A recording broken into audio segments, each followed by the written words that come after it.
Hi, everybody, and welcome to Unified, a podcast feed from First Church Belmont Unitarian Universalist. We'll be sharing sermons and stories, especially thematic content made new every week. We're so glad you're here, and for more information about who we are and opportunities to grow and deepen, swing by the church on Sundays or check out our website at uubelmont.org. And for now, enjoy this new content.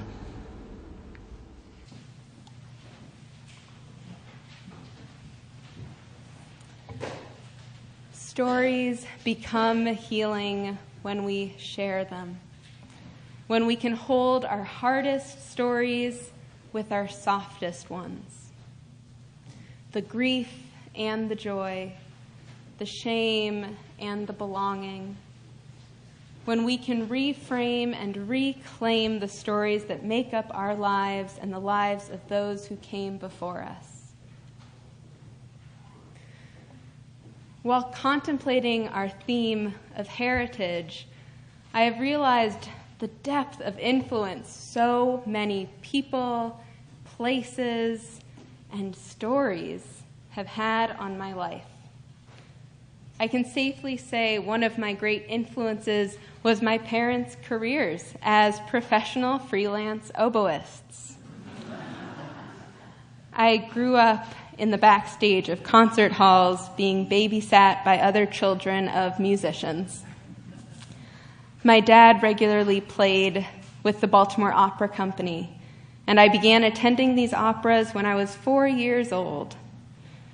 At this time, of course, I had already had years of attending the symphony and recitals, so I was well versed in my etiquette and simply adored the emotionally enthralling experience of live classical music.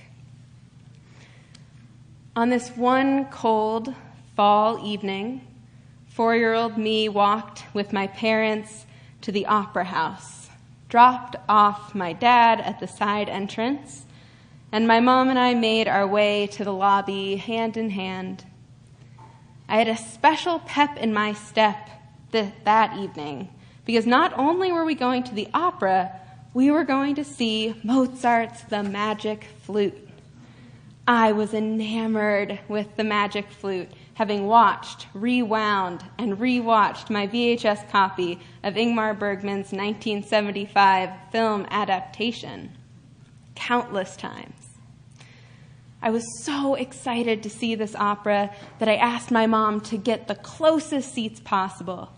So she walked away with 2 comp tickets for the first row, just to the left of the middle stage. I was thrilled, ecstatic. We got our intermission chocolate chip cookie, I swear it was the size of my head, and made our way to the front row.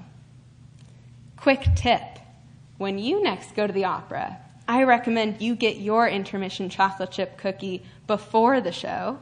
Then you never have to choose between the cookie line or the bathroom line at intermission. And you can thank me later for that. So we get to the front row and find our seats. I waved to my dad in the pit orchestra. "Can you believe it? Front row seats, Dad." Then I start to thumb through the program, strategically studying the faces of every cast member and the strategic poses they made in their headshots. Then, finally, the lights began to dim. The conductor took up his baton.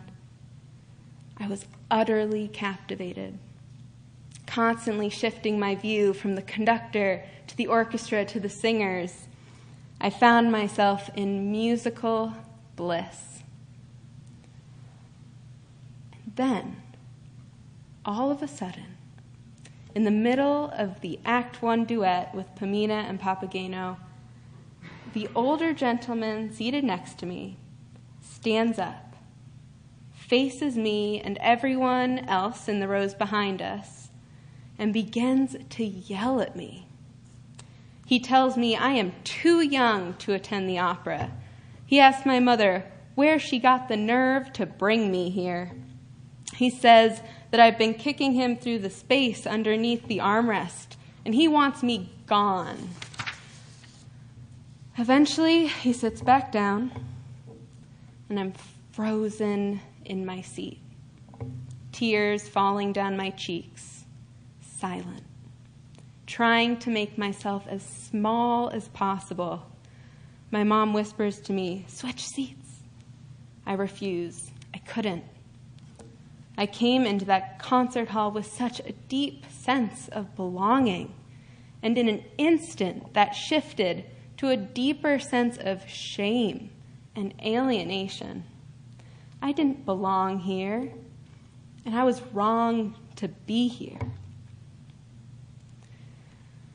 As an adult, I notice moments that I'm still brought back to that sense of childhood shame, of lack of belonging. These stories stay with us.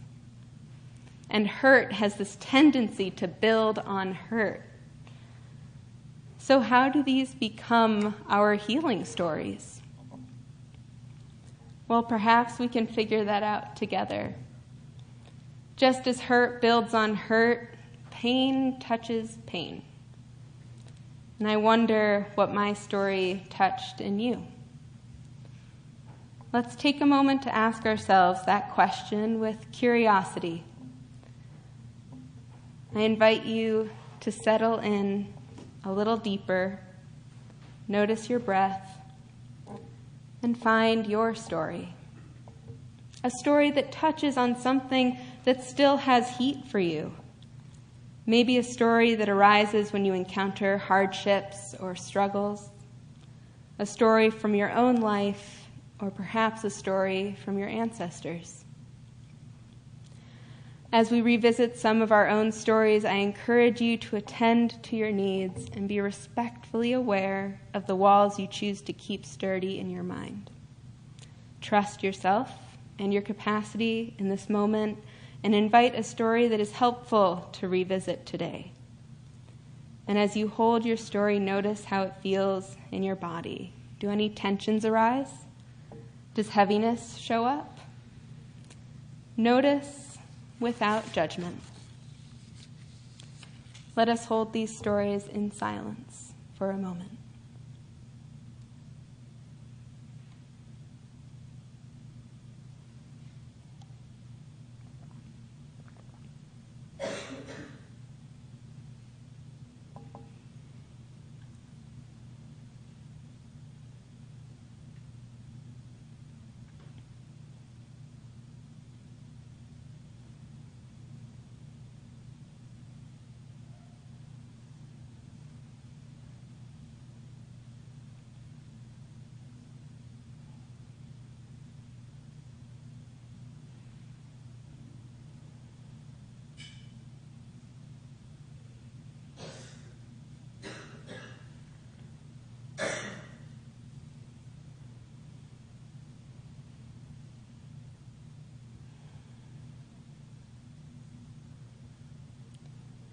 When revisiting these kinds of stories, I find these words by Adrienne Maree Brown illuminating. She talks about trauma, so I wanted to offer a contextualization of that work, which can be used to describe a variety of experiences. For our purposes today, I understand trauma as something that significantly and negatively disrupts our understanding of the world and our place in it. She says, trauma is the common experience of most humans on this planet. What we need is a culture where the common experience of trauma leads to a normalization of healing. Being able to say, I have good reasons to be scared of the dark, of raised voices, of being swallowed up by love, of being alone. And being able to offer each other. I know a healer for you. I'll hold your hand in the dark. We should celebrate love in our community as a measure of healing. The expectation should be, I know we are all in need of healing, so how are we doing our healing work? They become our healing stories when we can hold, those stories of shame or sorrow with stories of joy and bliss. When we can make space for both realities, just as we must do in our day-to-day, as we hold the unconscionable realities of war and violence and the daily tasks or moments of joy and grief that sometimes feel inconsequential in the grand scheme of things. But they aren't, if we can recognize the healing that's possible. Over the last couple weeks, I have felt heartsick, seeing the violence, recognizing the complexity of the relationship between Palestine and Israel, and all of the people who are suffering from it. I hold that grief tenderly. And that grief does not exist in a bubble. Not only does it connect to more grief and heartache, but it lives next to moments of levity, moments of joy. Honestly, it feels hard to reconcile. How do I feel joy without pushing out the grief or locking it away in the depths of my being? How do I hold both? Well, I suppose I can practice holding both in my own stories.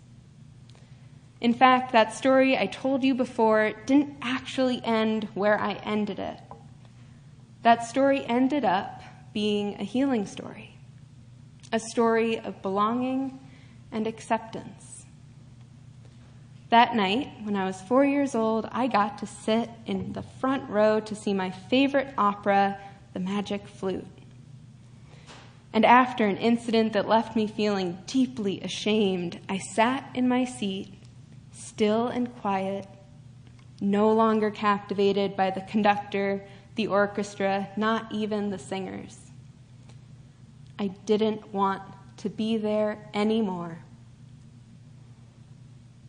Very soon after, the first act came to an end. It was intermission. That chocolate chip cookie, easily the size of my head, no longer in my mind's eye. The gentleman next to me got up and made his way to the lobby, presumably because he didn't know the cookie trick. I had my head nestled in my mom's arm, and then I heard a voice. Actually, many voices. People were coming up from the rows behind us. I could barely look up, but I heard person after person offer reassurance. I saw you enjoying this show so much, and I was so impressed with you. You did nothing wrong. You are exactly where you should be. You did nothing wrong. You belong here more than he does, apparently. You did nothing wrong. And finally, an opera house staff member comes and sits next to us. She says, I wanted to make sure you know that you are always welcome here. That man will not be attending any future operas here, but we hope to see you again soon. I was so deeply embraced by that community and was given assurance and love and care. I was offered such an unconditional sense of belonging. Yet, I don't think of that story as one of belonging. In my brain, it's filed in the shame folder, or box, or closet, however big that thing has gotten over the years since I was 4. And just to speak to the tension that can exist between those feelings and stories, I had forgotten that the opera we had seen when this happened was The Magic Flute. It wasn't until I was talking to my mom about the story that she reminded me of this. And it shifted something in me. Not only was this a story of shame and belonging, this was actually a blip in an overarching experience of bliss, I was so happy to be at that performance. How do our stories become healing? By holding the extremes of emotional experiences together. But how do we do that? I think our reading for today offered us an answer. In the reading that Reverend Chris offered us this morning, Alicia Ford says, "I lift my eyes up to the hills. From where will my help come? My help comes from love abundant. My help comes from the hills. My help, it comes from ancient mothers whose hearts beat in mine. It comes from the trees that sway and the breeze that sways them. My help comes from all that was and is and will ever be. My help comes from love abundant. My help comes from all that was and is and will ever be." We are helped, we are healed, when we can hold all of our stories of anger, stories of grief, stories of joy, hold all of our stories in love, love abundant. I have had the opportunity in my hospital chaplaincy to witness this time and time again. The healing that happens when we tell our story. When, with help, we start to reframe our narrative and slowly begin to reclaim the meaning it gives us in our lives. This is a piece of the puzzle of our lives that I'm especially dedicated to. I'm so grateful to be here in this community for the next 8 months, and I would love to hear your stories. This is part of what we do as a community, and it is transformative. When we hold these stories compassionately, with love, and we share them with one another, we give ourselves the opportunity to hold all of the complexities that arise in the reality of the world and in the reality of the stories that make up who we are. And when we do share them with others, we also get the chance to hear that we aren't alone in our experiences. In fact, I bet we are in good company. To borrow the ending of Nate's story, our stories can be like the little acorns that gradually grow and shape into sapling trees despite the harsh winter. And like the villagers who started a new chapter of growth and healing with their own stories, which they still share today, so may it be for us. Amen.